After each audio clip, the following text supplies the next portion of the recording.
The stories, scenarios, and conversations shared on Work Comp Over Wine are for educational and entertainment purposes only. All identifying details have been changed to protect the privacy of individuals, employers, providers, and organizations. Any resemblance to real people or cases is purely coincidental. Nothing discussed in this podcast should be taken as legal, medical, or professional advice. We're here to share experiences, insights, and a little wine-fueled wisdom, responsibly and anonymously.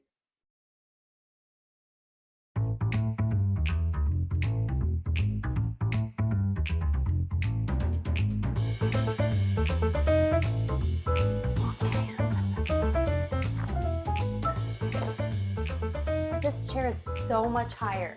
Is it? So much. It's because you're sitting on the pillow? No, that was sucked down. Sorry. Now we know. Hey, everyone. Hi, Sarah. Hi.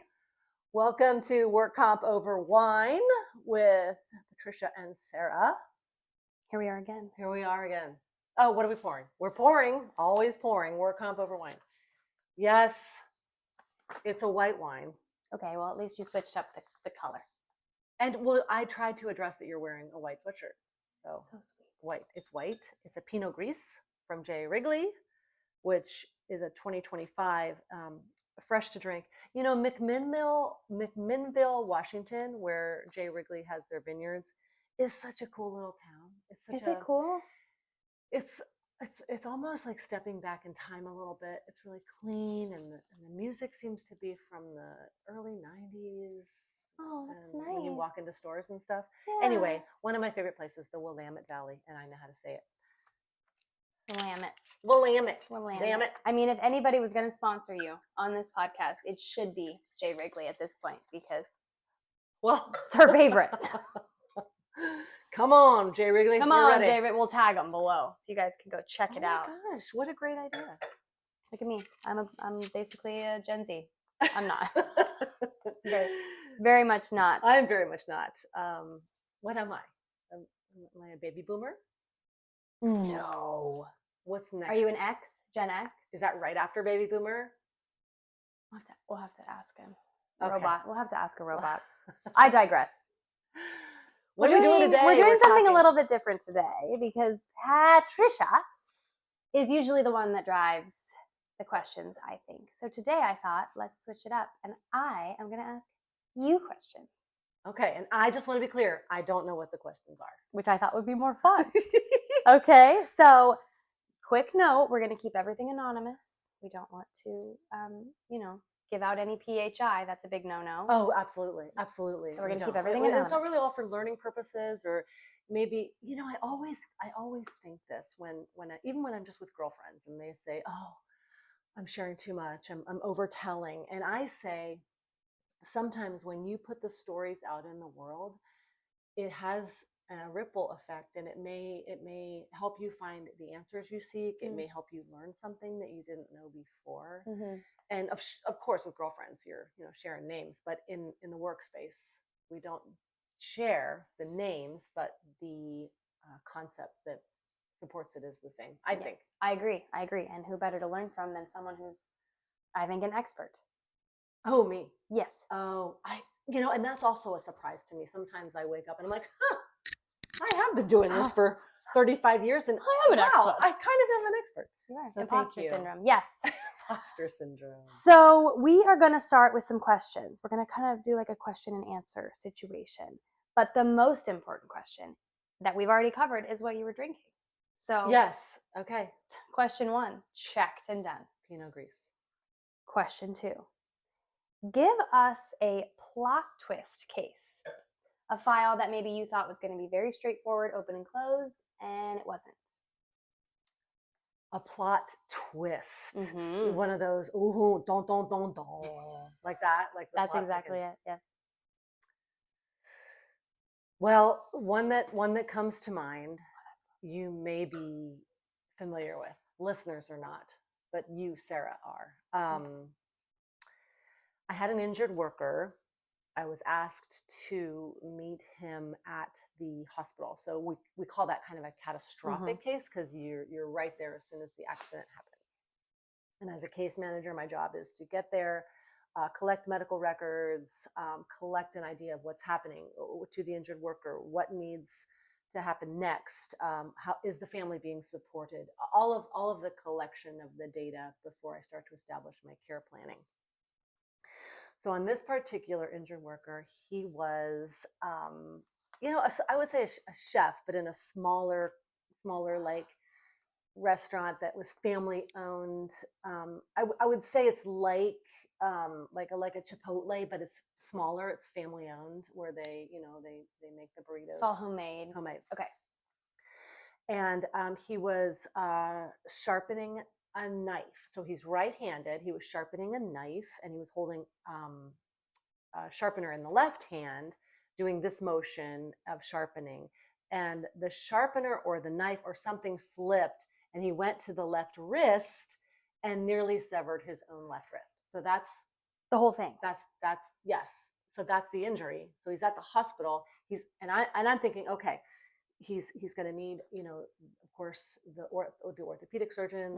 There's going to be probably plastics involved. There's down the road the therapy. Like, I'm putting all the pieces together, but we get to the bedside, and he says, here's the plot twist. He says to the anesthesiologist, "I'm on meth." And that's when it was don, because that made Didn't see that coming. No, didn't see that coming. No. At all. No. At all. But thank goodness that he was transparent about it, because the anesthesiologist who's going to put him under needs to know that you're on meth. Exactly. So. Follow-up question. No, that's perfect. Okay. Follow-up question. Was it covered under work comp at that point, because he was transparent about that? Oh, this was a very interesting story and great question. The injured worker, I mentioned it was kind of a family-run business, and his grandmother managed the work comp. She was essentially his employer. So she made sure that the adjuster covered, it was a covered injury. She allowed it. She permitted it, yes. So ultimately, it was not denied. It was not denied. He got lucky on that. And he was right-hand dominant. So, this didn't affect his chef career. But the forward. meth might. But just a side chef thought. On meth. Chef on meth. That's number one. We've just covered chef on meth. Welcome to Work Comp Over Wine. Oh my goodness. My goodness. It's a good start. It's a really good start. Oh, thank you. Okay, a little bit of a lighter question. Okay. When someone asks you, maybe your tennis friends, they say, "What do you do? What does a nurse case manager do? Do you go to people's houses? What do you say?" You know what? I'll back it up even further, because people say, "What are you?" And I start by saying, "Oh, I'm a nurse case manager." All they hear is nurse, and they'll say, "What hospital do you work at?" And it's like, okay. Oh no. I don't work physically at a hospital. I am a case manager. I support injured workers who have suffered an injury while on the job. And I essentially hold their hand through the journey of work comp, because it can be challenging and cumbersome. And I make sure that all the people on the team, including the adjuster, the employer, of course, family is involved with that. Sometimes there's an attorney, and the medical providers, that we're all on the same page. And as a case manager, it's my job to keep the file rolling forward through good communication and advocacy.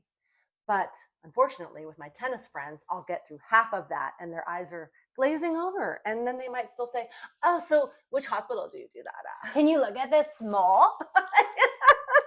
I love that. People always ask you things about, "Can you check this out?" I have a rash. You look at my rash?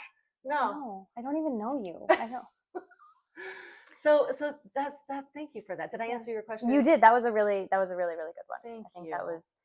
that's a misconception about the difference between a nurse case manager and a nurse. You're still a nurse. Oh, every day, through and through, all the time, but you're not bedside.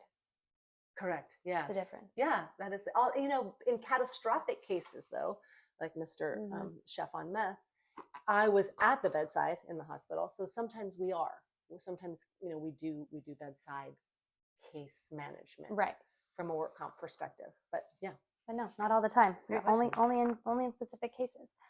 Okay, now we're going to kind of move into more of the files, more of the story arc. Okay, so back a little bit to the plot twist, but can you walk us through a case that was just really memorable from the time you got the referral to maybe a plot twist, maybe not, maybe your impact on it and how that kind of ended up? Globally, I would say every file, every person is still a part of me. They they always will be. That sharing and that intense relationship, no matter how short it is, it leaves an impression on on you, on me, I believe. Okay. Lovely. But oh, gosh, I could pick out a few. I could pick out. I don't know why I tend to lean into the catastrophic cases, probably because they are so intense. But you've had children, so you know people often want to tell you their labor story, what happened during their birth and what happened. And catastrophic cases, I have found those injured workers are frequently the same. They want to tell you their injury story. They want to tell you and as if the more that they tell it, the softer it becomes. Less traumatic, maybe. Less traumatic. Okay. And so this one young man who was airlifted to a center of excellence. And when I say a center of excellence, it's a large facility that cares for people post-acute from their injury. Okay. And he was a mid-chest spinal cord injury, mid-thoracic spine. And the story that he tells is about when the tree fell on him that caused his injury. His first thought was, I love my wife. I love my wife. I love my wife. And when the passerby who helped call 911 and initiate emergency services post-injury, she was actually, again, you've got to think sometimes. Divine intervention. Yeah, absolutely. And she was walking her dog on the sidewalk. And she saw this happen, and she came up to his side, and the first thing that he said to her was, please call my wife and tell her I love her. Because at that minute, he didn't know if he was going to exit the planet or if he was going to move forward from this. Right. So that kind of stays with me. And that was the story that he told me. And that was the story that he told his therapists and his doctors and his wife. Yeah. Wow, that's really powerful, though. Yeah. It's a powerful story because he's in those moments. That was the first thing that he was thinking of. I mean, I'm tearing up a little bit, and I can almost feel the energy around us kind of shift into that power. Yeah, it was very powerful. Love transcends. It transcends all, doesn't it? Oh, thank you for that question. Are we done now? Question. Okay. Goodbye. No, not quite. Not quite. That was a heavier one, but that was a really good answer. And maybe it kind of goes into the next question of a case that, and this is just industry, it happens a lot, is that a nurse case manager, unless it's a catastrophic, isn't necessarily brought on right away.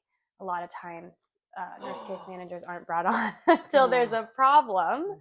So can you tell us about a file where you were brought on because there was a problem and how you did to overcome that?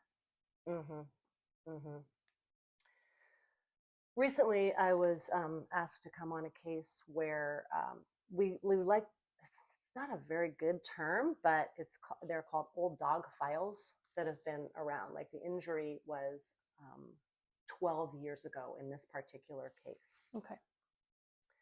And it was a wound that just really never healed. It was an original fracture in the lower extremity, and it just didn't heal. Of course, there were comorbidities. He had, diabetes, which it lends itself to delayed healing. Not a very healthy person, smoker, alcohol user, etc. So 12 years from the date of injury, I'm asked to be a case manager on this file, and I open up my referral page and I look for my date of injury, and I'm like, that can't be right. Can't be right. That's wrong. Yeah. And he hadn't had a case manager all that time. So over the 12 years, it was a wound that never healed. It was multiple surgeries. It was recurrent infection just completely altered the course and the quality of this man's whole life. life. And I believe had a case manager, and it didn't have to be me, but having a case manager after the onset of injury to help you sort of anticipate what could happen, find the appropriate providers, given the authorization from the claims team, you can have a more profound effect on avoiding some of those complications to come down the road. Yeah. Okay. So you helped close it. What was the outcome? It was a final surgery where he had a skin flap put over the wound. He moved into being able to ambulate from, walker, cane to nothing. And he's back with his girlfriend, and he's retired, but he would say his quality of life is so much better. Maybe not necessarily because of anything that I did, but you asked, what kind of case did I have that maybe could have had a different impact had you been brought on sooner? Right. Yeah. Because yes, of what a case manager's impact and the advocacy tool can do for those files. You can toot your horn. I'm gonna toot it. You can toot it. I think that's why, once again, not to toot our horn, but it's important that people also know that you can hire a case manager privately as well to help you through those types of challenging journeys. Oh, how often have we had this conversation, Sarah, where we work so much in the work comp space, but we also have this private concierge leg because of that conversation. What do people do? That they need a health buddy. And so we created the Health Buddy program for people who are not on work comp, but need help on this journey. Yeah, because it's hard to navigate. Yes. I feel like I'm talking a lot. That's the whole point of the episode. Okay. I want you to keep telling us stories because I think the stories are so interesting. Okay? Well, other people are going to love them. There is a book coming out. There's a book. Okay, so we've plugged the private case management. We're writing a book. We plugged the wine already. We got the wine. Okay, I think we're doing really well. We don't need sponsors. We got it ourselves. No.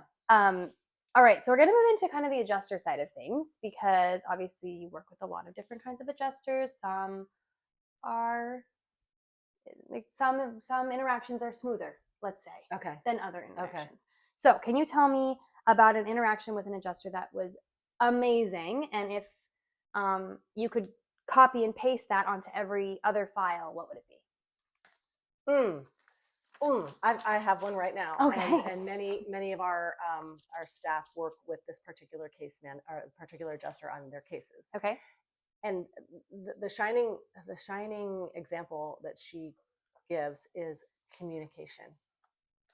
As fast as I can send her an email or pick up the phone, she has a response. And I recognize that adjusters have a ton of files. Like I've known some that have had like 120, 150 files that they're managing. It's ridiculous. And so it's amazing to me that this particular claims adjuster is so responsive.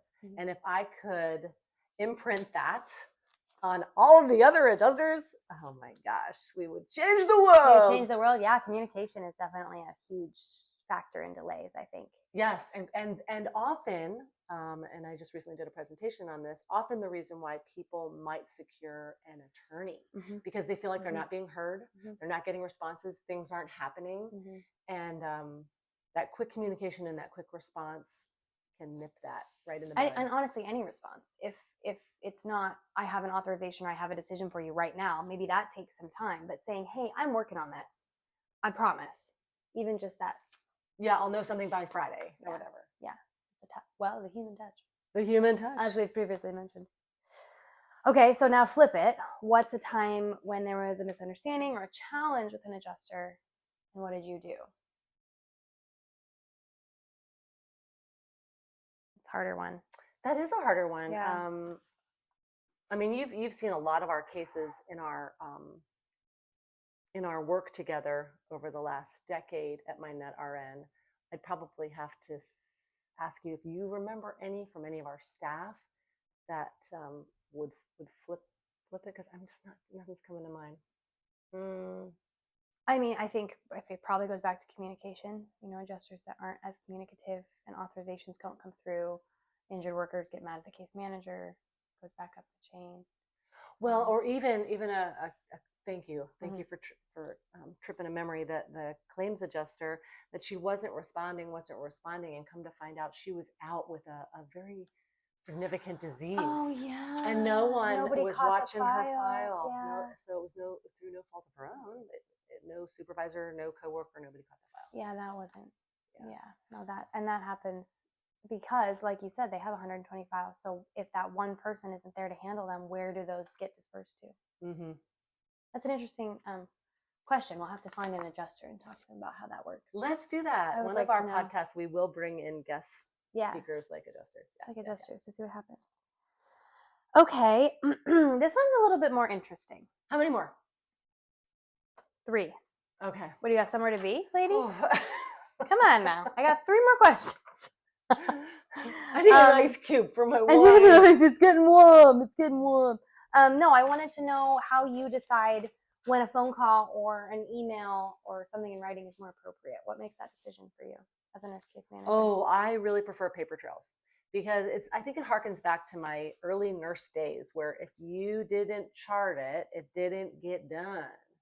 So I will often initiate phone calls and then I will follow it up with an email that says, as per our phone discussion, or as per the voicemail that I left you in detail 5 minutes ago. I will paper trail is what I believe in. Then you can reference it as well. Yes. And the not unfortunate side of that, but the reality of it is because so many work comp files get litigation, it's important to have everything documented. Yeah, everything's backed up. Mm-hmm. That's a great question. That's a great question. Okay, this is fun. I think these are 2 closing fun questions. Okay. You brought on a new trainee, just a new employee. Maybe they were experienced, maybe they were brand new. And I need to know what was like a funny moment or an aha moment that you were like, yes, they know what they're doing and they're going to be so successful. A funny moment or an aha moment?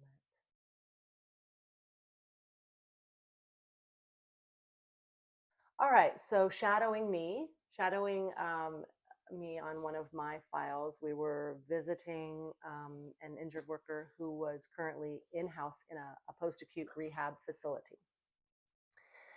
This newbie was sort of shy and quiet and not shining, not saying much. And so I had, kind of questioning, okay, is this going to be a good fit? And when we came out of the room of my injured worker, across the hall was a lady, female patient, and because she wasn't an injured worker, she was a patient at this facility, and she was standing in the hallway with her garments, her pants, and her underwear at her ankles, and saying, "Help me, help me, help me." And this newbie that I had was just like, "Sure," and walks right over and says, "Can I help you pull up your undergarment?" And was just so comfortable and in their element. And one thing, you can't teach empathy. So that was demonstrated in this newbie, and I really respected it. The nurse heart was showing through. Were they a nurse? They were a nurse. They were a nurse. The nurse heart was showing through. So yeah, I mean, if you can do that, you can do work comp all day long, because you don't often. Well, you heard it here, folks. You could come across it. All right, let's see. This is the last one. This is the last question. Oh, I feel like this is a really hard question. Okay. Do you want to end on something fun? No, we're gonna end on a really hard question. Oh! If you can change one thing about the work comp world, what is it? Tomorrow, you change it, you wave the magic wand, what is it?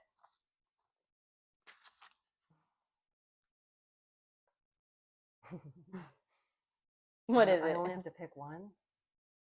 I mean, yeah, if you really need to say maybe 2, you can. The first one is how we bill for our services. Oh, okay.